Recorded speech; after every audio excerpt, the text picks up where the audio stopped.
यहाँ पे किसी भी आवर्त की मैं बात करूंगा, ठीक है, और मैं यहाँ पे वर्ग की भी बात करूंगा, ठीक है। अच्छा, इन दोनों में आपको एक चीज समझ में आनी चाहिए। यदि मैं आकार की बात कर रहा हूं तो आकार में आप मुझे बताइएगा, यदि आप आवर्त में यदि चलते हैं तो आकार क्या होता है, तो आप बोलेंगे सर आवर्त में लेफ्ट टू राइट जाने पे आकार कम होता है, ठीक है। अच्छा, वर्ग में ऊपर से नीचे जाने पे आकार क्या होता है, यहाँ पे बढ़ जाता है, यानी कि यहाँ तो कम हो रहा है, लेकिन यहाँ पे वर्ग में ऊपर से नीचे जा रहा हूं तो यहाँ पे आकार क्या हो रहा है भाई मेरे, बढ़ता हुआ नजर आ रहा है। अब आप मुझे बताओ, परमाणु का आकार यदि मैं यहाँ पे देखता हूं वर्ग में ऊपर से नीचे यदि जा रहा है तो आकार जितना बड़ा होगा, ध्यान दीजिएगा, परमाणु का आकार जितना बड़ा या फिर जितना अधिक होगा तो जुड़ने वाला जो इलेक्ट्रॉन है वो नाभिक से क्या होगा, उतना ही दूर नजर आएगा। ध्यान देना बात पे। जैसे कि मान लीजिए यदि मैं यहाँ पे बात करता हूं, कोई इस प्रकार से बना हुआ है, ठीक है, यह नाभिक है। यदि परमाणु का आकार जितना बड़ा होगा, ठीक है, तो जुड़ने वाला इलेक्ट्रॉन तो बाहर ही जुड़ेगा ना भाई, बोलो, जुड़ने वाला इलेक्ट्रॉन तो बाहर ही जुड़ेगा। और दूसरे केस में यदि मैं मान लेता हूं ये वाला बना लेता हूं, ठीक है, तो यहां पे नाभिक है, ठीक है, तो जुड़ने वाला इलेक्ट्रॉन यहां पे इस वाली जगह पे जुड़ने वाला है। तो आप यहां पे देख रहे हैं यदि आकार यदि बड़ा होता है तो जो जुड़ने वाला इलेक्ट्रॉन है वो नाभिक से क्या होता है, दूर होता हुआ नजर आता है। और जैसे ही दूर बढ़ा, जैसे ही यहां पे दूर हुआ, वैसे ही इनके मध्य जो आकर्षण है, वैसे ही इनके मध्य जो आकर्षण है नाभिक और इलेक्ट्रॉन के बीच में, वो क्या हो गया, यहां पे कम हो गया, ठीक है। यदि आकार छोटा होता तो भाई ये तो पास में ही रहता, ठीक है, ये तो इसको अपने पास में ही रखता और वहां पे आकर्षण बढ़िया बढ़ता हुआ नजर आता। लेकिन ये कहां पे चला गया भाई मेरे, आकार बढ़ने पे दूर चला गया, यानी कि आकर्षण जो है नाभिक की आकर्षण वो क्या हो गया, कम हो गया। यानी कि आकर्षण जो होगा वो क्या होगा, कम होता हुआ नजर आएगा। और जो इसकी यहां पे इलेक्ट्रॉन लब्धि एंथैल्पी है वो भी क्या हो जाएगी, कम होते हुए नजर आएगी। तो पूरा का पूरा कंक्लूजन ये निकल गया कि सर इस वाली जगह पे जो इलेक्ट्रॉन लब्धि एंथैल्पी है, इलेक्ट्रॉन गेन एंथैल्पी है, वो क्या हो रही है, यहां पे कम होती हुई नजर आ रही है। अच्छा, तो सर एक बात करो ना, यहां पे क्या ऐसा लिख सकते हैं क्या, कैसा, देखना भाई, पहला पॉइंट, आकार बड़ा, ठीक है, कोई दिक्कत नहीं, कोई आपत्ति नहीं है। आकर्षण कम हुआ, पूरा लिखने की जरूरत नहीं है, नाभिक के आकर्षण बल, आकर्षण से समझ जाना, ठीक है, ये दूसरी बात हो गई अपनी। अच्छा, आकार बढ़ा, आकर्षण कम हुआ, electron gain enthalpy, electron gain enthalpy ये भी क्या हो गई, कम हो गई।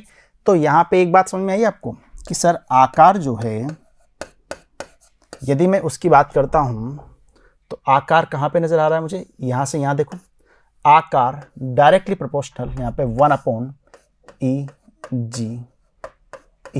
या फिर इसी बात को एक और तरीके से लिख लो, e/g/e 1/आकार। आगे बात समझ में, ठीक है, यानी कि आकार बढ़ रहा है तो e/g/e यहां पे क्या हो रहा है, कम हो रहा है, इलेक्ट्रॉन गेन एंथैल्पी यहां पे कम होती हुई नजर आ रही है, ठीक है, आ गई।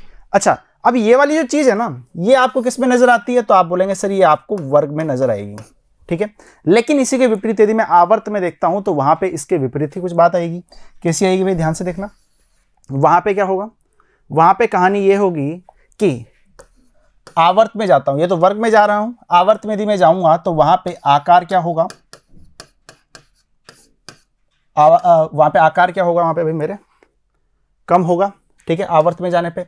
अच्छा, कम हो रहा है आकार, इसका मतलब आकर्षण क्या हो रहा है, बढ़ रहा है, यानी कि इसका उल्टा लिखना है, आकर्षण जो है वो क्या हो रहा है यहाँ पे भाई मेरे, बढ़ रहा है। अब आकर्षण यदि बढ़ रहा है तो भाई वो अच्छे तरीके से जकड़े हुए रखेगा, नहीं रखेगा, ठीक है, तो उस वाली जगह पे क्या होगा, इलेक्ट्रॉन गेन एंथैल्पी वहां पे क्या होती हुई नजर आएगी, बढ़ती हुई नजर आएगी, ठीक है। अब आपको यहाँ पे एक बात नजर आ गई क्या, ध्यान से देखना कि सर यदि मैं बात करता हूं यहां पे तो एक बात और नजर आ रही है कि सर यहां पे भी आपको वही चीज है कि आकार यदि कम है तो e/g बढ़ रहा है, यानी कि यहां से भी आपको रिजल्ट यही वाला मिल रहा है। लेकिन ये वाली जो चीज है ना, ये भाई मेरे किस में होती है, आवर्त में होती है, ठीक है, ये वर्ग में नहीं होगी। वर्ग में क्या होगा, वर्ग में ये होगा। ये क्यों होगा, क्योंकि भाई वर्ग में आकार बढ़ता हुआ नजर आता है, यानी कि परमाणु त्रिज्या वहां पे बढ़ती हुई नजर आती है यदि हम ऊपर से नीचे जाते हैं तो। ठीक है, ये तो हो गई यहाँ पे पूरी समझाने वाली बात। अब एग्जाम में यदि आता है तो एग्जाम में आप इस चीज को किस प्रकार से लिखोगे वो भी समझ लो। ठीक है, अच्छा इतना तो समझ लिया, इतना नोट कर लो। ठीक है, उसके बाद में देखना अगली यदि हम बात करते हैं यहाँ पे, तो देखो भाई ये क्या है, यहाँ पे वर्ग नजर आ रहा है, आवर्त नजर आ रहा है। ऑब्वियसली देखो ना, lithium, beryllium, boron, carbon, nitrogen, oxygen, fluorine, तो ये आपको यहाँ पे आवर्त नजर आ रहा है। अब आवर्त जैसे ही आपने देखा तो आप क्या बोलेंगे, सर आवर्त आ गया, आवर्त आते ही आकार घटना चाहिए। तो बिल्कुल सही बात है, आकार मुझे घटता हुआ नजर आ रहा है। अच्छा सर आकार घटता हुआ नजर आ रहा है तो सर आकर्षण बढ़ता हुआ नजर आएगा। तो भाई आकर्षण ये लो, नाभिकीय आकर्षण बढ़ता हुआ नजर आ रहा है। सर नाभिकीय आकर्षण बढ़ता हुआ नजर आ रहा है, सर इलेक्ट्रॉन गेन एंथैल्पी बढ़ेगी, तो वही तो मैंने लिखा हुआ है, इलेक्ट्रॉन गेन एंथैल्पी यहां पे बढ़ जाएगी। और ये वाली बात आपको पूरी अच्छे तरीके से बता दी। देखो यहां पे अब वर्ग की मैं बात करूंगा। ठीक है, ये किसकी बात की थी, आवर्त की। किसकी बात की थी भाई, ये मेरे आवर्त की बात की थी। इसको ऐसे कर लो। ठीक है, अब वर्ग में देखो, वर्ग में वापस से वही कहानी कि सर आकार बढ़ेगा, बिल्कुल बढ़ेगा, ये लो बढ़ गया। सर प्रभावी नाभिकीय आकर्षण बल घट रहा है क्या, हाँ यार घट तो रहा है। सर फिर यहाँ पे ईजी का मान भी घटना चाहिए, ये लो भाई घटा दिया हमने, ये लो कहानी खत्म। यानी कि ये तो आपका वर्ग हो गया, ये आपका क्या हो गया, आवर्त यहाँ पे हो गया। क्या फंडा क्लियर है। ठीक है, अब इसमें कुछ ज़्यादा समझाने वाली बात है ही नहीं ना। ठीक है, सिर्फ इतनी सी चीज़ याद रखो, उसमें आप इसको पूरा का पूरा बना दोगे। लैंग्वेज तो मतलब अपने कॉन्सेप्ट यदि क्लियर है तो फिर वहाँ पे लिखने का खेल है, कुछ भी नहीं है। ठीक है, चलो जी अब अगली हम बात करते हैं यहाँ पे किसकी, स्थायी इलेक्ट्रॉनिक विन्यास की। किसकी बात करेंगे, स्थायी इलेक्ट्रॉनिक विन्यास। इलेक्ट्रॉनिक विन्यास जैसे ही आता है तो सबसे पहली चीज आपके दिमाग में आनी चाहिए, अर्धपूरित, अर्धपूरित और पूर्णपूरित। स्थायित्व तो भाई इनका ही ज्यादा होता है। ठीक है, अर्धपूरित कैसे हैं, जैसे कि पी की यदि मैं बात करता हूं तो पी में क्या होता है, यहाँ पे 3 डब्बे होंगे। ठीक है, अर्धपूरित तो ये होगा। पूर्णपूरित की बात करूं तो पूर्णपूरित क्या हो जाएगा, ये हो गया। अच्छा इसकी मैं बात करूंगा यहाँ पे ऐसा कुछ दिया हुआ है। ठीक है, अब मैं आपसे पूछना चाह रहा हूं कि यार 1 नंबर, 2 नंबर, 3 नंबर। ठीक है, आप मुझे बताइए कि 2 नंबर और 3 नंबर जो आपको नजर आ रहे हैं, यानी कि जो दूसरा और तीसरा नंबर यहाँ पे नजर आ रहा है, ई वाला और ई वाला, इनमें से ज्यादा स्टेबल कौन सा होगा, ज्यादा स्थायी कौन सा होगा। तो आपके दिमाग में ये बात आनी चाहिए कि सर अर्धपूरित कक्षकों का स्थायित्व ज्यादा होता है। अर्धपूरित तो ये नहीं है, अर्धपूरित तो ये है, यानी कि ये वाला स्थायित्व यहाँ पे ज्यादा होगा। यदि मैं आपको बोल देता हूँ फर्स्ट और थर्ड के बारे में, तो फर्स्ट और थर्ड की यदि मैं बात करूंगा तो वहां पे आपको क्या आएगा, सर पूर्णपूरित कक्षकों का स्थायित्व ज्यादा होता है, तो वहां पे आपका आंसर ये वाला हो जाएगा। ठीक है, ये मैंने किसके लिए बनाया है, एस पी, यानी कि पी के लिए मैंने यहाँ पे बनाया है। ठीक है, चलो जी अब यदि मैं बात करता हूं यहाँ पे तो ध्यान से देखना, स्थायी विन्यास है, स्थायी विन्यास है तो आपको एक बात सीधी सीधी फॉर्मूला याद रखो यार, स्थायी विन्यास यानी कि जितना ज्यादा यहाँ पे स्टेबल यहाँ पे विन्यास होगा उतनी ही यहाँ पे कम इलेक्ट्रॉन लब्धि एंथैल्पी होगी, यानी कि दोनों एक दूसरे के रेसिप्रोकल होंगे। अच्छा सर स्थायी विन्यास उत्कृष्ट गैसों की हम बात करेंगे क्या, बिल्कुल करेंगे, अभी सब्र रखो। ठीक है, उत्कृष्ट गैसों की बात कर लेंगे।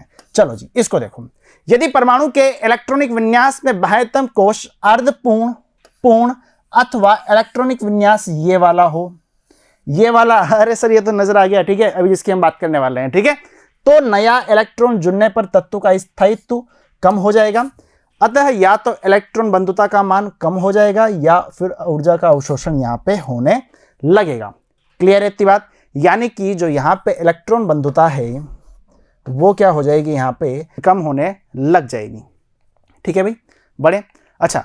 अब यदि यहाँ पे हम बात करेंगे किसकी, उत्कृष्ट गैसों की, तो उत्कृष्ट गैसों में ये किस तरह से परिवर्तित होता है, आपने यदि मेरी आयनन विभव के कारक की यदि वीडियो देखी होगी तो आप उसका आंसर कमेंट बॉक्स में लिख करके बताएंगे। ठीक है, और आपको पता है मैं बता चुका हूं अभी। ठीक है, तो ये वाली बात आपको बतानी है कि उत्कृष्ट गैसों में इलेक्ट्रॉन लब्धि एंथैल्पी किस तरह से वहां पे वेरी करती है। तो हम मिलेंगे अगली क्लास में अगले 2 कारकों के बारे में, जो कि आपको पता है कि प्रभावी नाभिकीय आवेश तो आना ही आना है। ठीक है, तो जुड़ते हैं अगली क्लास में। धन्यवाद।